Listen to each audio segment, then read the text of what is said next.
नमस्कार दोस्तों। हनुमान जी हिंदू अवतारवाद की श्रृंखला के एक प्रमुख पौराणिक देवता माने गए हैं। इनके जन्म की ऐसी ऐसी कहानियां प्रचलन में रही है कि एक भ्रम की स्थिति पैदा होती है। ऐसे में यह सवाल उठना लाजिमी है कि क्या वास्तव में हनुमान नामक किसी वानर का कभी कोई अस्तित्व रहा है या यह भी एक काल्पनिक चरित्र है। हनुमान जी के जन्म से जुड़े विभिन्न प्रकार के मिथकों को तलाशने पर इसका उत्तर आसानी से समझा जा सकता है। आइए देखते हैं। हनुमान जी का जन्म कैसे हुआ, इस विषय में भी भिन्न मत है। एक मान्यता है कि वायु ने अंजनी के शरीर में कान के माध्यम से प्रवेश किया और वह गर्भवती हो गई। एक अन्य कथा के अनुसार महाराजा दशरथ ने पुत्रेष्टि यज्ञ से प्राप्त जो हवि अपनी रानियों में बांटी थी, उसका एक भाग गरुड़ उठाकर ले गया और उसे उस स्थान पर गिरा दिया जहां अंजनी पुत्र प्राप्ति के लिए तपस्या कर रही थी। हवि खा लेने से अंजनी गर्भवती हो गई और कालांतर में उसने हनुमान जी को जन्म दिया।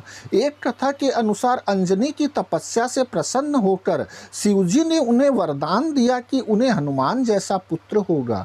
एक अन्य कथा के अनुसार अंजना पूर्व जन्म में अप्सरा पुंजिक स्थली थी जिसे ऋषि दुर्वासा ने वानरी होने का श्राप दिया था। कुछ मान्यताओं के अनुसार हनुमान जी का जन्म वायुदेव के पुत्र के रूप में हुआ था। तुलसी और वाल्मीकि द्वारा वर्णित हनुमान चरित्र की तुलना में कई अन्य राम कथाओं में वर्णित चरित्र इतना भिन्न है कि सर्वथा मिथ्या और काल्पनिक चरित्र प्रतीत होता है। लेकिन शिव पुराण में वर्णित हनुमत जन्म की कथा इन सब में सबसे ज़्यादा प्रचलन में रही है। शिव पुराण के ही शतरुद्र संहिता के अध्याय 20 पृष्ठ 315 के अनुसार एक समय की बात है जब अत्यंत अद्भुत लीला करने वाले गुणशाली भगवान शंभु को विष्णु के मोहिनी रूप का दर्शन प्राप्त हुआ। तब वे कामदेव के बाण से आहत हुए की तरह क्षुब्ध हो उठे।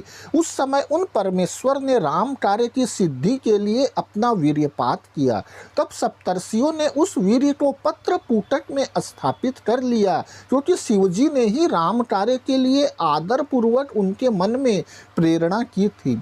तत्पश्चात उन महाप्रियों ने शंभु के उस वीर्य को राम कार्य की सिद्धि के लिए गौतम कन्या अंजनी में कान के रास्ते स्थापित कर दिया। तब समय आने पर उस गर्भ से शंभु महान बल पराक्रम संपन्न वानर शरीर धारण करके उत्पन्न हुए। उनका नाम हनुमान रखा गया। ये है हनुमान जन्म की कथाएं। ब्राह्मण कहानियाँ गढ़ने में सिद्धस्त होते हैं। उनके जैसी कहानियाँ दुनिया में कोई नहीं रच सकता। कहीं हनुमान का जन्म खीर खाकर हो रहा है तो कहीं उनका जन्म कान के रास्ते वीर्य डालकर कराया जा रहा है। कहीं उन्हें वायुदेव का पुत्र बताया जा रहा है। अब वायु कैसे मानव शरीर धारण कर किसी बच्चे को जन्म दे सकती है, यह तो लिखने वाला ही बता सकता है। यहाँ आकर तो विज्ञान भी हाथ जोड़ लेता है। विज्ञान तो कान के रास्ते बच्चे उत्पन्न करने की उच्च तकनीक बता पाने में भी असमर्थ है। जाहिर है कि यह सब गपोड़ गाथाएं हैं। काल्पनिक देवी देवता गढ़कर लोगों को अंधविश्वासी कूप मंडूक बनाकर अपनी दुकानदारी चलाए रखने की ये सब एक व्यवस्था भर है। धन्यवाद दोस्तों।